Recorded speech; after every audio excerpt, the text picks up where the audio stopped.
Kita kan sering melihat orang-orang itu berdakwah dengan seperti kita pada pagi hari ini.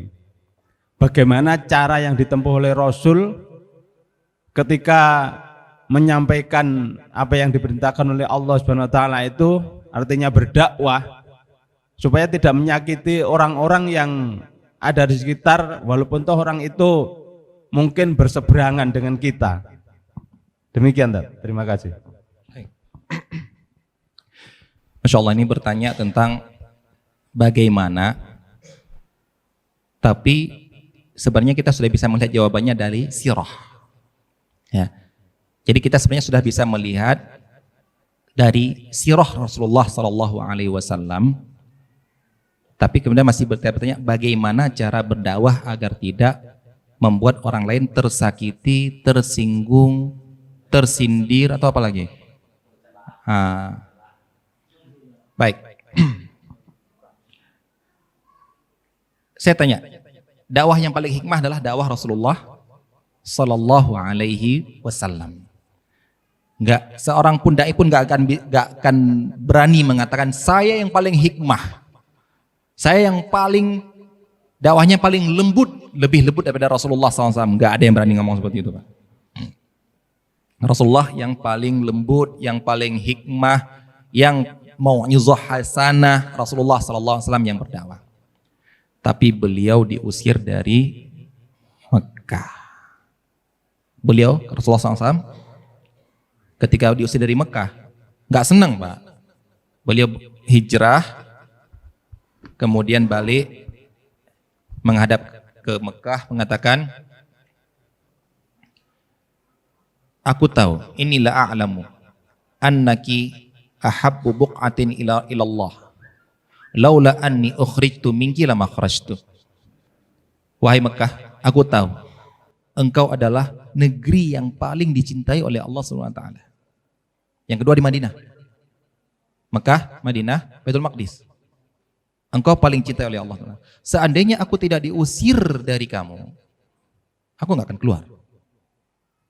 Tapi kalau sudah beliau keluar gara-gara wahyu dari Allah SWT, sudah boleh hijrah. Sebelumnya diusir, nggak keluar-keluar.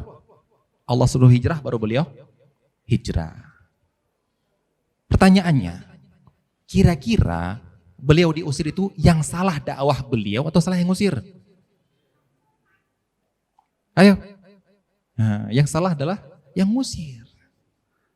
Beliau menyampaikan al-haq, menyampaikan kebenaran dengan lembut, tapi yang namanya orang pembenci, selembut apapun Anda nyampaikan, itu adalah tendangan bagi dia. Selembut apapun Anda sampaikan, itu adalah tendangan bagi dia. Apa yang pertama beliau sampaikan? Ayo, ketika beliau pertama sekali beliau sampaikan, ketika mengumpulkan orang-orang di bawah Bukit Sofa. Ini siapa yang tahu? Yang pertama beliau sampaikan.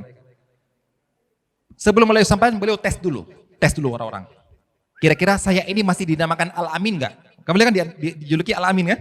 Orang yang dipercaya kan? Sebelum disampaikan, beliau ingin tes dulu. Saya ini masih dinamakan Al-Amin enggak? Beliau sampaikan gini pada tes Sofa.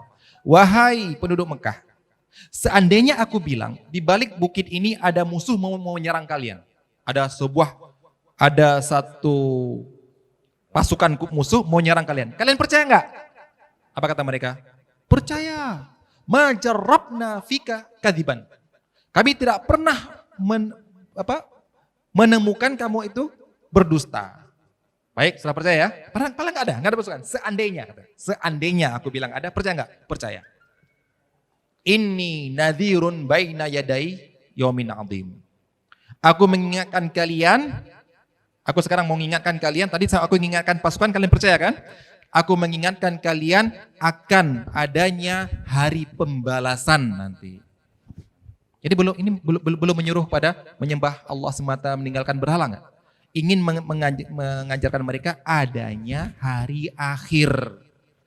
Karena di antara keyakinan orang-orang musyrik Mekah di saat itu adalah mereka tidak percaya adanya hari akhirat. Langsung Abu Lahab mengatakan, alihadza jama'tana ya Muhammad? Gara-gara, oh ini toh tujuan kamu mengumpulkan kami. Tabbat. celaka kamu Muhammad. Turunlah ayat tabbat yada Abi Lahab. Apa? Kira-kira apa salah Rasulullah ya? Apalagi yang kurang lembut? Wahai teman-teman sekalian, beribadalah kalian karena hari pembalasan. Jangan berbuat maksiat nanti dia azab di hari akhirat. Jangan berbuat dosa nanti azab. Apa salahnya? Gak ada salah kan? Tapi kenapa dibenci? Nah, jadi kalau ditanya bagaimana cara berdakwah agar tidak menyinggung orang lain, tidak ada caranya, Pak. Tapi bagaimanakah dakwah yang sesuai dengan dakwah Rasulullah? Ada caranya. Yaitu nyampaikanlah kebenaran walaupun pahit. Pahitnya apa? Pahit dirasakan oleh orang lain. Baik Pak, itu kan kalau orang menentang. Sekarang saya tanya. Ustadz, kalau saya tersinggung dengan ucapan Ustadz, Ustadz ketika ceramah membuat saya tersinggung. Berbahagialah Pak yang merasa tersinggung. Berarti apa? Berarti hati Anda itu tidak terkena penyakit kusta. Kusta itu kan kalau dicolek nggak mempan kan? Gak terasa. Harus ditusuk dulu gitu ya. Kenapa Pak? Contohnya gini, saya contohkan. Rasulullah SAW pernah datang seorang petugas pengambil zakat. Dia datang gini Pak. Ya Rasulullah, ini sudah saya ngambil zakat, sudah saya tarik zakat dari para kaum muslimin. Ini zakatnya yang saya tarik ya Rasulullah. Ini hadiah. Apa? Ini zakat, ini hadiah. Hadiah untuk kamu. Iya, tadi saya waktu ngambil zakat ada orang ngasih hadiah untuk saya. Ceperan lah gitu ya. Nah, inilah untuk pencapaian ini ya. Sama gini ya gitu ya. Dapat. Dan dia ngaku kepada Rasulullah, ya Rasulullah ini dapat. Apa kata Rasulullah? Bukan dia yang dinasihatin, Pak. Bukan dia yang dinasihatin. Rasulullah langsung khutbah di atas mimbar. Langsung khutbah di atas mimbar.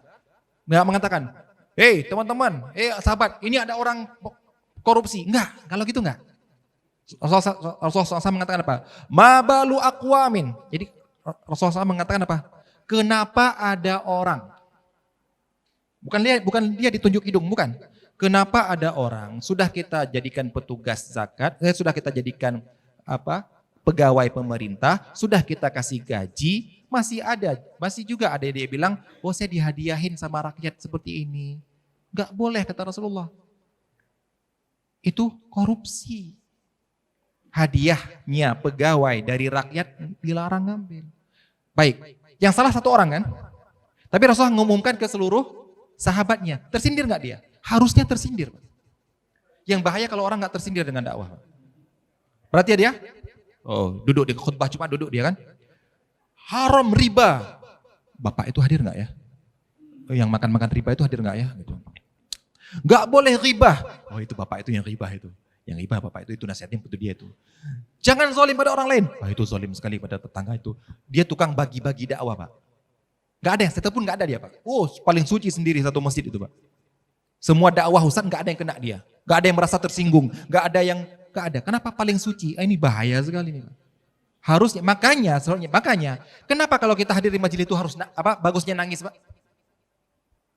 Hadir di majelis, nangis. Para sahabat ketika diceramai oleh Rasulullah, nangis. Kenapa nangis?